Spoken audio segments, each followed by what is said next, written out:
It's amazing.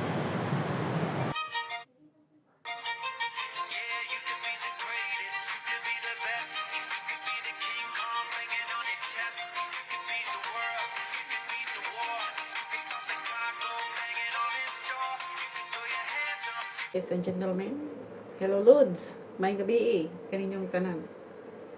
Murag maawa naman lang ko mag-post o Happy New Year kay halos puro naman Happy New Year sa akong sa akong notification.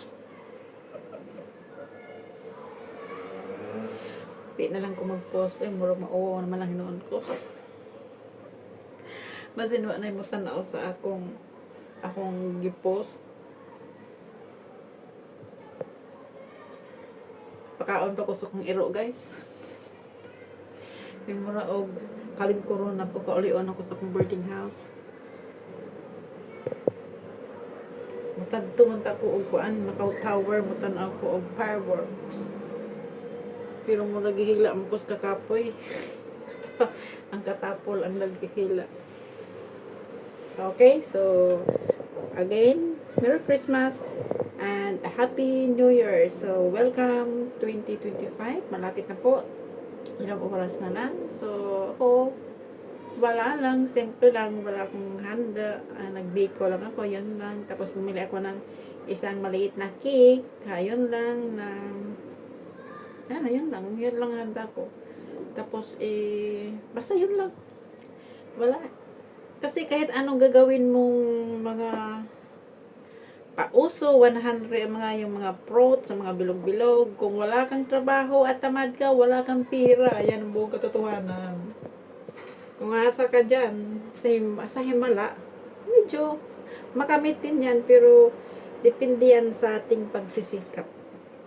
Yan po ang buong katotohanan. At yun, believe lang tayo sa mga ano na yan, yung mga wishes, mga kung ano-ano pa. At of course, syempre, kailangan natin ng ating sacrifice. Kasi kung wala po tayong sacrifice, hindi natin yan makakamit. Kung tayo ay tamad, kung tayo ay lumalaban sa ating sa ating mga amo. So paano ka i-guide ng amo, di ba? So ako yan ang ginagawa ko ngayon. Wala ko ng uok, kung minsan mainit ang ulo ko, sabi ko, Lord, ito na naman. Buhusan mo ng malamig ang aking ulo para mawala ang aking alam mo na, ang aking hyper. So yun. Ngayon, binigyan niya ako ng pera sa aking trabaho bukas.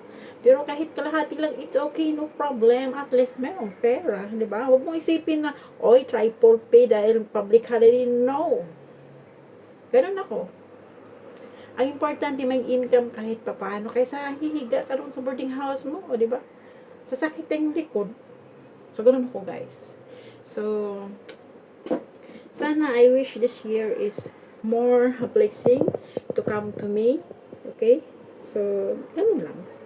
At saka, ang lagi kong dinadasal ay yung health talaga natin. Kasi, kahit may pera tayo ay, at mayroon naman tayong hindi, mga nararamdaman sa ating katawan. So, wala rin.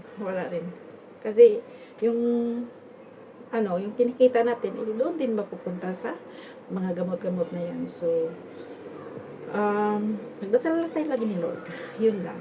Merry Christmas and Happy New Year. Ilang oras na lang at atin nang isi-celebrate ang 2025. This is the last day. This is the last night of 2025. So, welcome 2025. So, have a nice day, have a nice night, and mabuhay tayong lahat. God bless Pilipinas at itong bansang kinaroroonan ko na sana magkaroon ng maraming blessings din ng mga amo ko para i-share nila sa akin. So guys, ladies and gentlemen, welcome 2025. Malapit na sa mabuhay. God bless.